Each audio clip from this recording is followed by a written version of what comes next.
Virus උණ හැදිලා හොඳ වුණ ගමන් ආයෙ වර්කවුට්ස් පටන් ගන්න එක හොඳයි. මේක ගොඩක් අයට තියෙන ප්‍රශ්නයක්.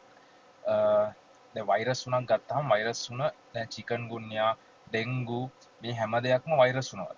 එතකොට වෛරස් උණ කියන එක එක එක්ස්ටෙන්ට් වලින් එන්න පුළුවන්. ඒ කියන්නේ සමහරක් වෛරස් උණ තියෙනවා දවස් දෙකෙන් තුනෙන් හරියනවා. හොස්පිටල් එකට යන්න ඕනෙත් නැහැ. ගෙදර ඉඳන් පැනඩෝල් බිව්වාම සිම්ප්ටම්ස් කන්ට්‍රෝල් වෙලා උණ හරියනවා. සමහරක් ඒවා තියෙනවා අපිට නෝමල් ජෙනරල් ප්‍රැක්ටිෂනර් කෙනෙක් ළඟට ගිහිල්ලා බෙහෙත් ගන්න වෙන දවස් 3-4ක් තියෙනවා. සමහරක් ඒවා තියෙනවා දවස් 6 7 8. දැන් මේ අපි ඉන්න වෝඩ් වලට එනවා පීඩියාට්‍රික් වෝඩ් එකට සාමාන්‍යයෙන් දවස් 8 9 තියෙනවා වෛරස් උණ. ඒ කියන්නේ බ්ලඩ් කවුන්ට් එක කරාම වෛරල් කවුන්ට් එක. කියන්නේ අපි කියනවා WBC total WBC කවුන්ට් එකත් වැඩි ලිම්ෆොසයිට් කියන කවුන්ට් සෙල් ලයින් එක නියුට්‍රොෆිල්ස් වලට වඩා වැඩි වෙනවා. නියුට්‍රොෆිල්ස් වැඩි වෙන්නේ බැක්ටීරියල් ඉන්ෆෙක්ෂන්ස් වලදී, ලිම්ෆොසයිට්ස් වැඩි වෙන්නේ වෛරල් ඉන්ෆෙක්ෂන්ස් වලදී.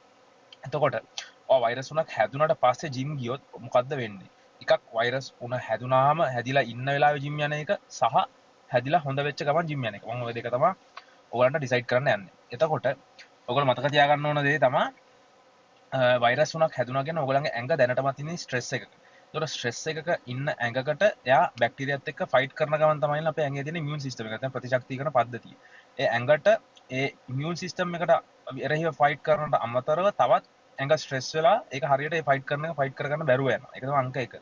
අනිත් එක තමයි අපි දන්නවා අපි ඇඟ එක්සර්සයිස් කරද්දී අපේ ඇඟේ ටෙම්පරේචර් එක වැඩි වෙනවා. අපේ ඇඟ හීට් වෙනවා. එතකොට අපි උණ තිබිලා හොඳ වෙච්ච ගමන් හෝ උණ දැනටමත් තියෙන කෙනෙක් නම් අපේ ඇඟේ උෂ්ණත්වය තවදුරටත් වැඩි වීම සිද්ධ වෙනවා.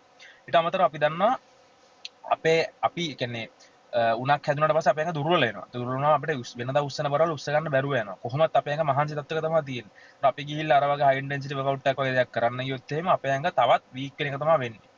ඒතකොට ඔන්න ඔය කියපු කාරණා කීපේ තියෙනවා. ඊට අමතරව ඔයා උණ තියෙන ගමන් හෝ උණ හොඳ වෙච්ච ගමන් ගියාම ඔයාගෙන් ඒ ලෙඩේ තව කෙනෙක්ට බෝ වෙන තියෙන chance එකත් වැඩි. වෙන්න තියෙන chance එක ගොඩක් වැඩි. ඔයා උණ තියෙන ගමන් හෝ උණ හොඳ වෙච්ච ගමන් ගියාම.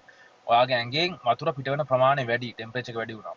ඊට අමතරව ඔයාට වෙනත් කම්ප්ලිකේෂන්ස්. ඒ කියන්නේ heart එක ඕවර් එක්සෝස්ට් වෙනවා. ඒ කියන්නේ අපේ heart එකට දරා ගන්න බැරි තරම් මහන්සියක් ඇති වෙනවා. ඒ වගේ වෙනත් අතුරු ආබාධ එන්න තියෙන chance එක වැඩි. ඒ නිසා මම රෙකමන්ඩ් කරන්නේ කොයිම වෙලාවකවත් උණ හැදිලා තියෙද්දි හෝ උණ හැදිලා හොඳ වෙච්ච ගමන්ම ජිම් එකට යන එක.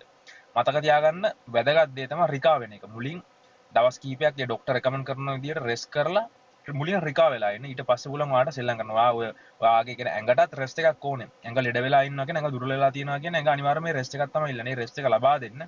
එතකොට ඔයාලට රිකා වුණාට පස්සේ ආපහු නෝමල් විදියට පොඩ්ඩක් බර අඩු කරලා කියන්නේ වර්කවුට් කරන එක පටන් අරගෙන ආපහු නෝමල් රේන්ජ් එකට ඉක්මනට එන්න පුළුවන්. ඒ නිසා ඔයගොල්ලෝ ස්ට්‍රෙස් වෙන්න එපා. ඇඟ බහිද්දන්නේ නැහැ. සයිස් වෙලා හිටියා විතරයි පොඩි වෙයිද දන්න ඒවා මුකුත් හිතන්න එපා.